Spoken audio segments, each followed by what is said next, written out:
வணக்கம் நண்பர்களே, welcome to my channel CCF. Australia vs India pink ball test match day 1 review already video போட்டுட்டேன் மக்களே. So இந்த வீடியோல நம்ம டிஸ்கஸ் பண்ண போறோம் டாபிக் மிச்சல் ஸ்டார்க் கூட அந்த 6 விக்கெட்ஸ் பத்தி தான் டிஸ்கஸ் பண்ண போறோம். சோ லிட்டரலி இந்தியன் பேட்ஸ்மேனை டான்ஸ் ஆட விட்டாருன்னு தான் சொல்லுவேன். ஃபர்ஸ்ட் டெஸ்ட் மேட்ச்ல ஜெய்ஸ்வால் வேணா நீ ரொம்ப ஸ்லோவா போடுறப்பா அப்படின்னு வேணா சொல்லலாம். சோ ஸ்டார்க்கோட ரிப்ளை எப்படி இருந்ததுன்னா, நான் ஸ்லோவா தானே கண்ணா போடுறேன், இப்போ பாருங்க நான் எவ்வளவு ஃபாஸ்டா போடுறேன்ற மாதிரி வச்சு செஞ்சு விட்டாரு இந்தியாவை. சோ அவரோட கேரியர்லயே பாத்தீங்கன்னா பெஸ்ட் ஃபிகர்ஸ், 6 விக்கெட் சூப்பரா போட்டு எடுத்திருக்காரு.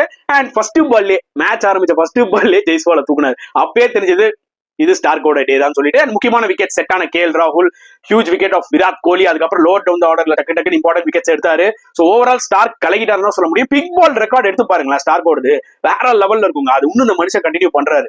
சம்டைம்ஸ் கொஞ்சம் சுமாரா போடலாம், பட் இந்த மாதிரி போலர்லாம் பாத்தீங்கன்னா எப்ப தேவையோ அப்ப கரெக்டா பெர்ஃபார்ம் பண்ணிடுவாங்க. சோ அதுதான் எக்ஸாக்ட்லி மிச்சல் ஸ்டார்க் பண்ணாரு.